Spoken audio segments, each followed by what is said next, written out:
Kalau jin itu numpuk dalam badan kita, Bu, efeknya apa lah, Bu? Pertama, kita malas ibadah.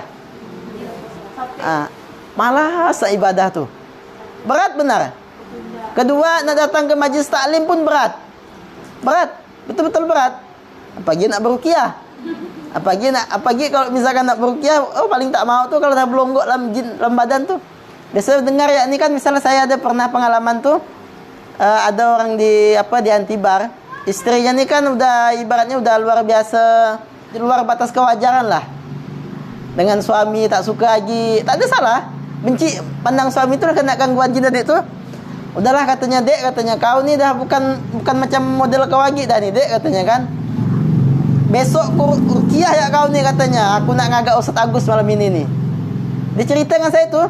Begitu baru ya dia nak bawa nyebut nama saya tuh, Bu. Nak di ruqyah. Aku sebut apa bukan gini maksudnya, ruqyah kau dengan Ustaz Agus nih. Maksudnya bukan nyebut nama saya, nyebut ruqyahnya nih. Nyebut ruqyah dengan saya maksud saya tuh. Itu langsung bebar istrinya. Langsung bebar, belum dia belum berangkat ke rumah saya baru nyebut kau ruqyah kan ya dengan Ustaz Agus nih. Langsung bebar dia, Bu. Habis itu katanya turun ke rumah langsung agak tempat saya memang pergi dia. Pak Ustaz, ini besok sempat nak nguruqyah istri saya. Insyaallah bisa. Saya bilang apa pula? Diceritakanlah yang tadi itu. Begitu saya datang ke rumahnya apalah, Bu. Langsung ketawa-ketawa macam model kuntilanak tuh. Habis itu langsung kemasukan. Kesurupan macam ular, macam kuntilanak, kemudian macam buaya. Belonggok nih. Lama saya nguruqyahnya waktu itu tuh. Iya. Enggak, itu lain lagi. Itu ada memang jin tuh gitu, emang jin tuh model-model manusia gak apa, Kak?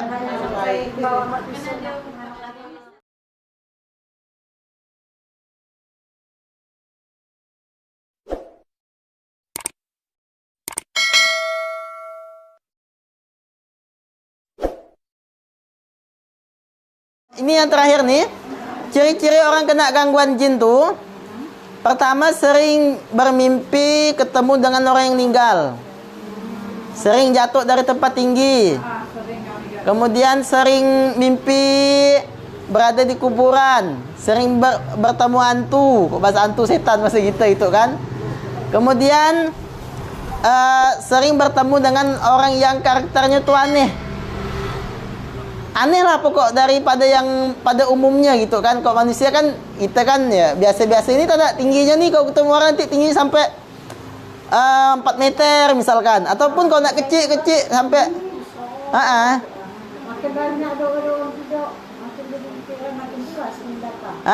Orang pelapor jadi saya coba yang penting itu alhamdulillah gangguan tuh, Bu. Kemudian ada juga bermimpi, ini bahaya nih. Biasanya yang sering mimpi ini yang masih muda-muda nih, yang dah nikah masih muda ataupun yang belum nikah, sering bermimpi lawan jenis.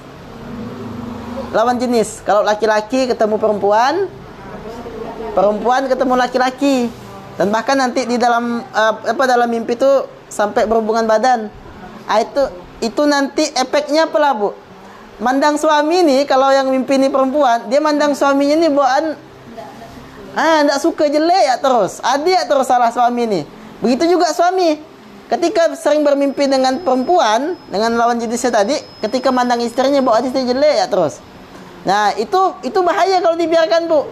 Itu merupakan ciri-ciri gangguan bahwasanya gangguan jin, yang mana jin itu udah jatuh cinta dengan orang yang bersangkutan tuh, Bu. Kalau mimpi suami selingkuh, Pak Ustaz. Pagi-pagi langsung kena kapok lagi. Itu kalau mimpi siapa? Kami biasanya mimpi itu kan, mimpi suami itu selingkuh dekat dengan perempuan tuh kan. Paginya ujung-ujung kami tinju lagi kami. Mimpi. Tapi kami benci paginya nengok dia itu. Bisa jadi gak itu efek gangguan jin. Tapi dilihat lo, kalau kakak sering berpikir yang nonton sinetron suami selingkuh misalkan, atau kalau suka berpikir yang gitu-gitu misalkan, itu bukan gangguan jin. Memang apa yang kita pikirkan itu bawa dalam mimpi. Bisa jadi. Jadi makanya sekolah lagi Pak Ustaz saya itu. Ya? Ujian lah sering mimpi. Nostalgia. Sekolah tapi kayaknya mau pergi ujian tuh kayaknya aduh yang angkat mama belum Biasa dah sering kan. Baju lah tak ada. Kalau yang gitu-gitu sih biasa Yang baju ni malah baju ni tak ada ya mimpi tu ya. ingatan. Dah punya anak dia fikir Ingat masa lalu. Nah, itu ingat masa lalu ya, Bu. Biasa itu sih kayak gitu. Pokoknya mimpi yang saya sampaikan tadi itu mimpi yang jelek-jelek lah. Tapi kalau mimpi orang meninggal, mimpi bertemu orang yang meninggal itu tidak mesti selamanya gangguan jin, Bu ya. Ada juga memang Allah Subhanahu wa taala tuh ingin mempertemukan kita dengan keluarga kita yang udah meninggal. Karena manusia ini bisa dalam mimpi itu bisa bertemu dengan orang yang udah meninggal nanti. Bisa. Dua kemungkinan. Maka dilihat dari pesan mimpinya. Kalau pesan mimpinya tadi ini memerintahkan yang jelek-jelek, fix itu dari setan. Tapi kalau hanya sekedar kita ngelihatnya dia diam ataupun dia tidak ada memberikan pesan-pesan yang jelek, ataupun kalau dia memberikan pesan yang baik, misalkan, nak, kau ni dah lama tak solat, misalkan, solatlah, kasihan nanti kau tak solat, nanti kasihan abah nanti dia disiksa di neraka. Itu bisa jadi si ayah memang yang datang seperti itu, atau bisa jadi memang itu adalah hidayah dari Allah. Intinya gini, Bu ya, kalau mimpi itu memberikan pesan-pesan yang jelek, pesan-pesan yang jelek yang buat kita jauh dari Allah, fix itu dari setan. Makanya kalau ibu tak mau diganggu jin, sebelum tidur tuh ada amalannya. Mau enggak saya sampaikan, Ibu? Terlanjur nih. Ya? Enggak terlanjur kita bahas masalah ini gitu, Bang. Ini terakhir nih. Nah, jadi kalau mau tidur tuh pertama wuduk dulu. Wuduk. Berwuduk seperti kita wuduk mau salat nih. Ustaz, kami habis isak langsung tidur, Ustaz. Macam mana? Tak perlu wuduk lagi kata wuduknya tak batal. Nah, jadi habis wuduk nanti ibu baca ayat kursi, ayat kursi, kemudian 3 kul. Tiupkan di telapak tangan, sapkan dari wajah macam tadi tu, Bu. Macam tadi tu, macam kita ruqyah mandiri, kayak gitu. Nah, ibu tambah Al-Fatihah pun tak masalah. Kemudian bila perlu nanti kalau rajin ini sebenarnya perlu juga nih. Sebelum ibu tidur, setelah wuduk kan, kau tadi itu kan ibaratnya kau dah malas benar. Wuduk baca itu langsung kan, tapi kalau ibu rajin pertama wuduk lo, habis wuduk nanti sebelum tidur, tempat tidur nih dipukul lo nih. A'udzubillahi minasyaitonirrajim. Dipukul gini. Kenapa dipukul?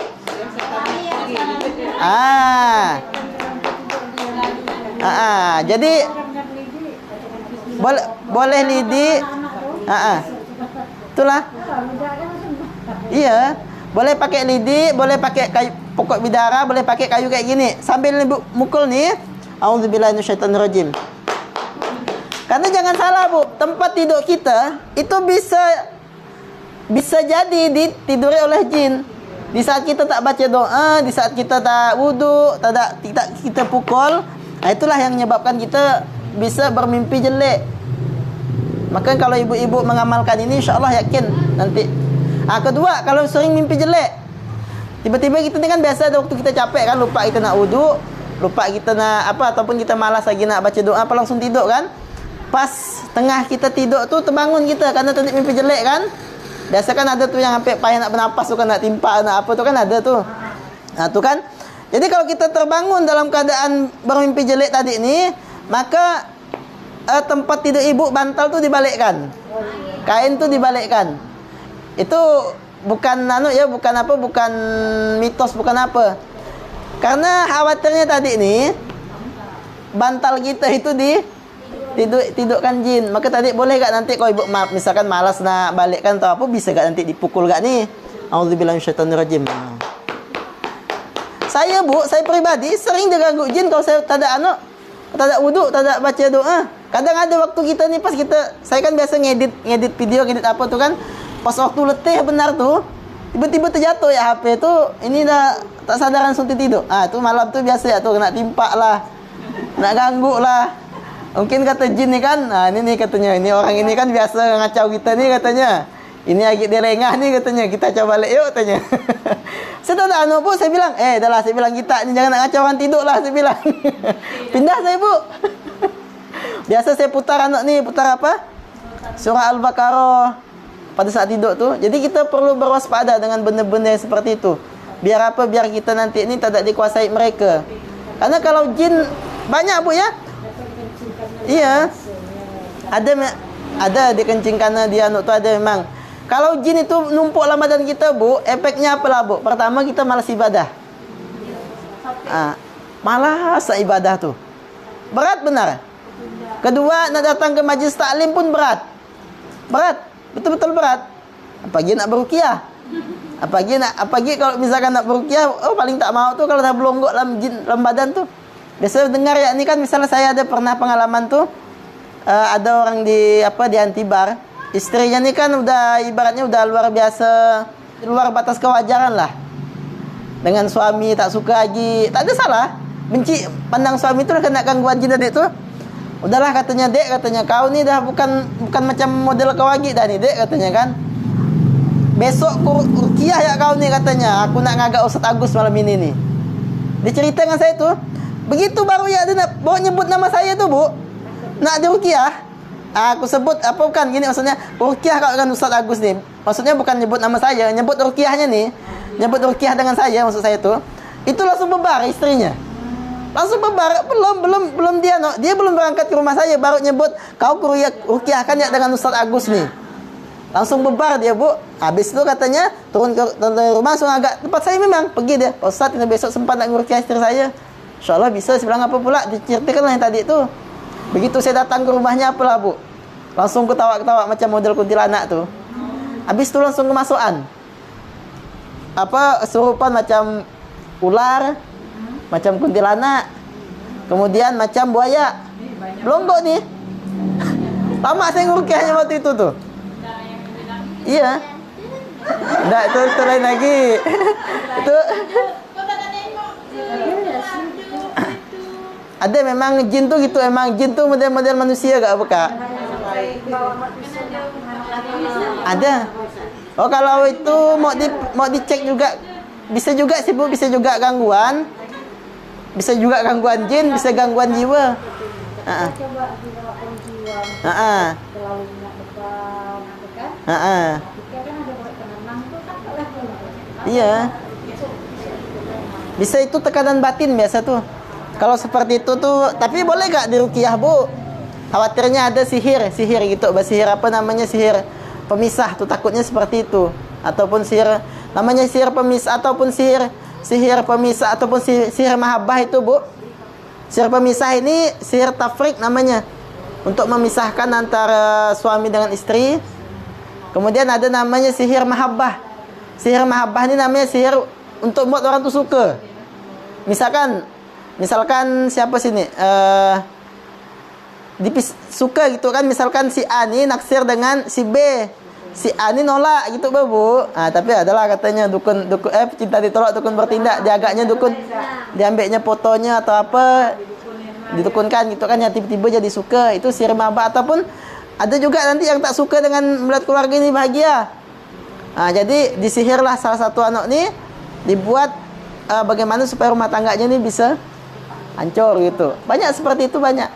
Maka dari itu memang rumah itu kalau dapat juga, selain amalan yang saya sampaikan tadi itu, Bu, kalau bisa rumah ibu itu nanti setiap malam dibacakan surah Al-Baqarah selembar ya, dingajikan. Atau setiap ngaji surah apapun, setiap ngaji nanti, ya Allah, tolong ya Allah, hamba mohon kepada Engkau berikan sembuhan kepada hamba.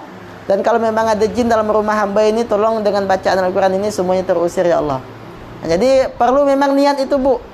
Innamal a'malu binniyat wa innamal likulli imri'in ma nawa. Sesungguhnya semua perbuatan itu diawali dengan niat, dan seseorang itu akan mendapatkan apa yang telah diniatkan. Jadi perlu. Macam mana Pak Ustaz kalau tak diniatkan? Ya boleh-boleh aja sih, cuman akan lebih berefek kalau kita membaca itu dengan niat. Kemudian ada lagi amalan sebuah doa. Doa ini singkat namun luar biasa manfaatnya. Pertama, kalau mau turun rumah, bismillahi tawakkaltu 'alallah la haula wala quwata illa billah. Kemudian datang di suatu tempat misalkan. Datang tempat ini baca doa a'udzu bikalimatillahi tammati min syarri ma khalaq. Ini keutamaannya, Bu. Pertama, kalau kita baca doa yang tadi bismillahi tawakkaltu 'alallah, itu di saat kita turun dari rumah, maka Allah Subhanahu wa taala memberikan perlindungan kepada kita. Bahkan disebutkan dalam riwayat tersebut, setan ni ngomong kepada kawannya ni. Bagaimana kita, kok bahasa kita, bagaimana kita nak ganggu dia sementara dia udah dikasih perlindungan sama Allah. Itu Bu. Kemudian tentang bacaan a'udzu bikalimatillahi tammati min syarri ma khalaq, kalau kita berhenti di suatu tempat, maka kata Nabi bahwasanya tidak ada yang dapat memberikan mudarat kepadanya sampai dia meninggalkan tempat itu. Maka dua doa ini perlu kita amalkan. Itu sih ada saya bikinkan YouTube-nya tuh, ada insyaallah nanti tanggal 6 kalau tak salah, nanti tanggal 6 Agustus baru tanggal 5 atau tanggal 6 nanti ada saya share nanti insyaallah. Ya. Nanti saya kirimkan di grup ya Bu ya. Di grup ada kan? Insyaallah di grup nanti saya kirimkan. Doanya tuh.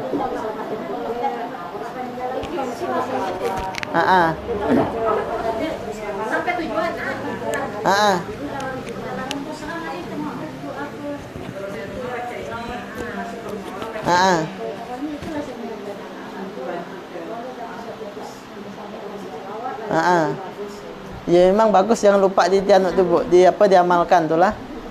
Jadi gitu Bu ya. Dah Bu, jadi mungkin ini yang dapat saya sampaikan pada hari ini.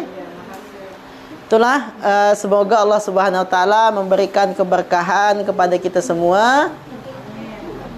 Dah siap Bu nak balik? Dah siap, kita tutup dulu. Kalau enggak kita lanjut. Okey, dah.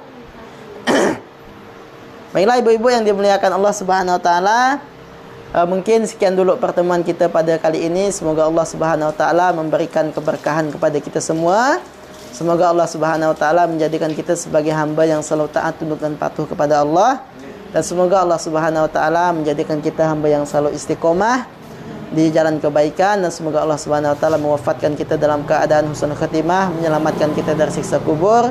Dan semoga Allah Subhanahu wa taala memasukkan kita semua ke dalam surga Firdaus bersama baginda Nabi Muhammad sallallahu alaihi wasallam. Amin amin amin ya rabbal alamin. Mari kita tutup dengan doa kafaratul majlis. Subhanakallahumma bihamdika asyhadu an la ilaha illa anta astaghfiruka wa atubu ilaik. Walhamdulillahirabbil alamin. Allahumma shalli ala Muhammad.